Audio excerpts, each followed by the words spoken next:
नमस्कार। गोविंद पारिक के 80 पेज की सीरीज में आज हम लोग बात करने वाले हैं पेज नंबर 77 की बात करेंगे। तो यहाँ इस पेज पे हम लोग बात करेंगे पित्त के 5 भेद के बारे में बात करेंगे, कफ के 5 भेदों के बारे में बात करेंगे, साथ ही साथ वात पित्त कफ के जो विशेष स्थान है उसके बारे में बात करेंगे। ठीक है, तो आइए शुरू करते हैं। पित्त के 5 भेद, पित्त के बारे में देख लेते हैं। तो उनका एक तरह से उनका स्थान और उनके कर्म क्या बताए गए हैं।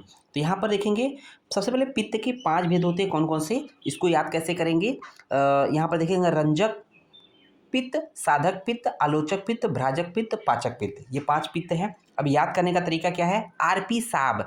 आरपी साब मतलब आर फॉर रंजक पित्त, पी फॉर हो जाएगा पाचक पित्त, एस फॉर हो जाएगा साधक पित्त, ए फॉर हो जाएगा आलोचक पित्त और बी फॉर हो जाएगा भ्राजक पित्त। तो ये हो गया आपका टोटल पित्त। अब शुरू करेंगे रंजक पित्त। रंजक पित्त जैसा कि नाम है, रस का रंजन करता है। रस से रक्त निर्माण प्रक्रिया में ये बहुत ज़्यादा इंपॉर्टेंट है, इसलिए इसका नाम है रंजक पित्त। तो रंजक पित्त के बारे में सुश्रुत ने बोला है यकृत प्लीहा में स्थित होता है। ये पित्त जो होता है यकृत प्लीहा में स्थित होता है और यकृत प्लीहा में रस का रंजन होता है। तो देखेंगे ये तो भाग्य सुश्रुत ने बोला कि यकृत प्लीहा में स्थित होता है रंजक पित्त, और वाग्भट ने आमाशय में बोला है। ध्यान दीजिएगा, वाग्भट ने आमाशय में रंजक पित्त का स्थान बोला है, तो वेरी वेरी इंपॉर्टेंट है, ये ध्यान रखिएगा।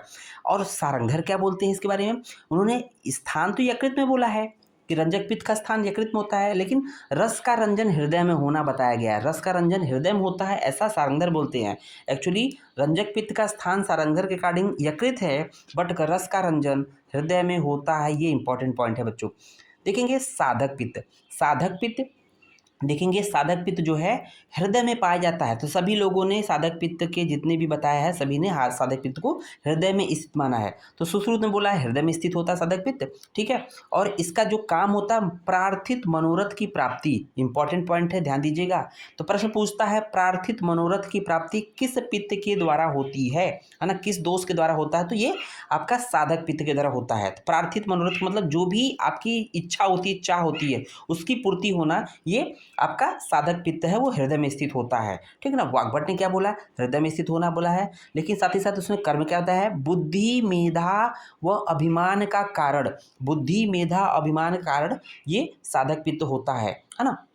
अब देखेंगे आलोचक पित्त। आलोचक पित्त वेरी वेरी इंपॉर्टेंट है बच्चों, अक्सर पूछा जाता है आपसे वाइवा में, प्रैक्टिकल में अक्सर आप इसको फेस किए होंगे। तो सुश्रुत ने नेत्र में बताया है आलोचक पित्त, क्लियर कट है।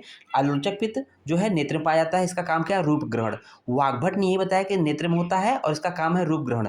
लेकिन इंपॉर्टेंट पॉइंट यहाँ आ जाता है कि भेल की जब बात आती है, तो भेल ने आलोचक पित्त के दो भेद बोले हैं, चक्षु वैशेषिक और बुद्धि वैशेषिक। भेल ने आलोचक पित्त के 2 भेद बोले हैं, पहला है चक्षु वैशेषिक, दूसरा है बुद्धि वैशेषिक।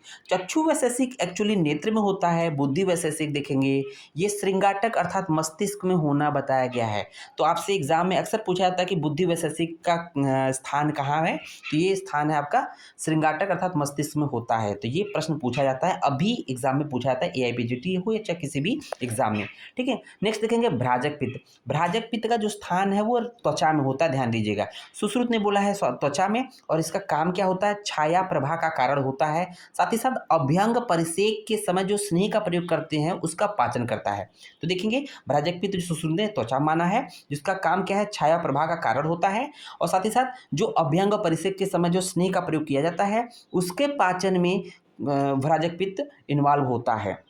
वाग्भट ने भी जो है भ्राजक पित्त का स्थान त्वचा में माना है। नेक्स्ट देखेंगे पाचक पित्त।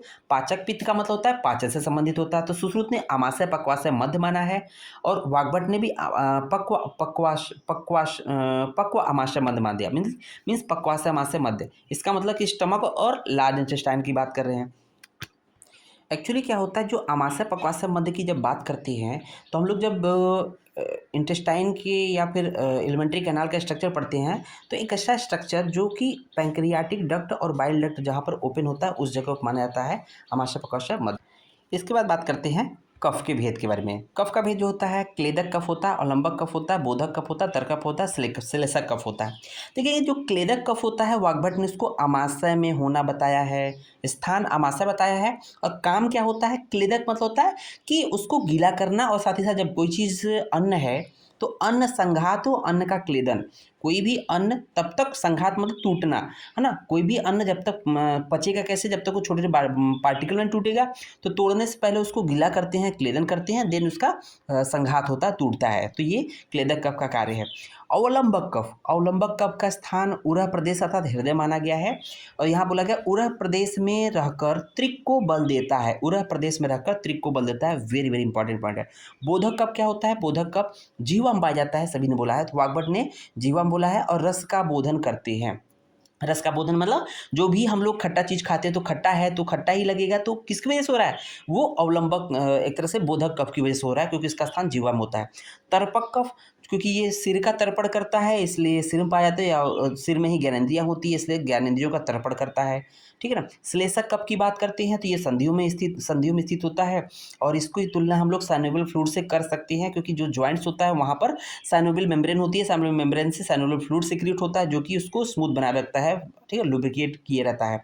संधि विश्लेष, इसका काम है संधि विश्लेष, ठीक है ना। अब यहाँ पर एक इम्पॉर्टेंट पॉइंट क्या है जो हम आपको बताना चाह रहे हैं, कि जो दोष होते हैं वात पित्त कफ, वात के 5 भेद, पित्त के 5 भेद, कफ के 5 भेद, ये तीनों के 5 भेद हैं, लेकिन तीनों के अलग अलग भेद अलग लोगों ने बताया। जैसे प्रथम मतलब पहली बार चरक ने वात के 5 भेदों का वर्णन किया है, प्रथम बार पित्त के 5 भेदों का वर्णन सुश्रुत ने किया है, पहली बार कफ के 5 भेदों का वर्णन वाग्भट ने किया है। ध्यान दीजिएगा, अगर प्रश्न पूछे कि कफ के 5 भेदों का वर्णन किसने किया है, तो आप प्रथम बार तो वाग्भट मानेंगे, लेकिन ऑप्शन में आल है चरक सुश्रुत वाग्भट, तो तीनों मारेंगे, ठीक है ना। लेकिन पहली बार बोलेंगे तो वाग्भट। जैसे चरक ने वात के 5 भेदों को बताया है, तो चरक ने वात के 5 भेदों को बताया, लेकिन चरक वात के 5 भेदों का वर्णन सुश्रुत और वाग्भट ने नहीं किया। ध्यान दीजिएगा, सुश्रुत ने पित्त के 5 भेदों का वर्णन किया है,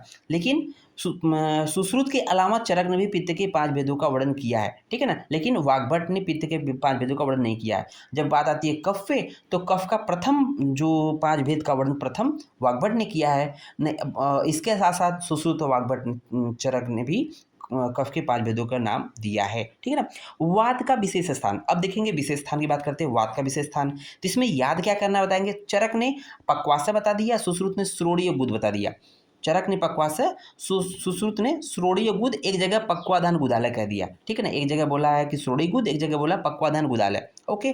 वाग्भट ने पक्वाधान बोला है और काश्यप ने अस्थि मज्जा बोल दिया है। तो इंपॉर्टेंट क्या है? अस्थि मज्जा, अस्थि मज्जा, ठीक है ना। तो देखेंगे सभी ने पक्वाशय बोला। वात का जो स्थान होता है पक्वाशय मतलब लार्ज इंटेस्टाइन में ही मोस्टली जो वात होती है वो बनती है, ठीक है ना, स्थान होता है। पक्वाधान गुदालय यही बोला है, गुदा प्रदेश से रिलेटेड। और काश्यप ने अस्थि मज्जा कर दिया, इसको विशेष रूप से याद रखिएगा। नेक्स्ट देखेंगे पित्त के विशेष स्थान। तो पित्त का विशेष स्थान देखेंगे, चरक ने आमाशय बोल दिया, सुश्रुत ने पक्वाशय, पक्व आमाशय मध्य। तो चरक ने आमाशय बोल दिया। तो आमाशय कहने का तात्पर्य यह है कि जो ऊर्ध आमाशय होता है, जो ऊर्ध आमाशय होता है उसके दो, एक तरह से ऊर्ध आमाशय अधो आमाशय। ऊर्ध आमाशय में माना जाता है कि कफ होता है, अधो आमाशय में पित्त होता है। सुश्रुत ने पक्वामाशय, पक्वाशय आमाशय मध्य बोला है। और वाग्भट ने नाभि बोल दिया। तो याद क्या रखना है? वाग्भट का नाभि, उन्होंने ये अक्सर पूछा था। काश्यप ने भी आमाशय बोला है।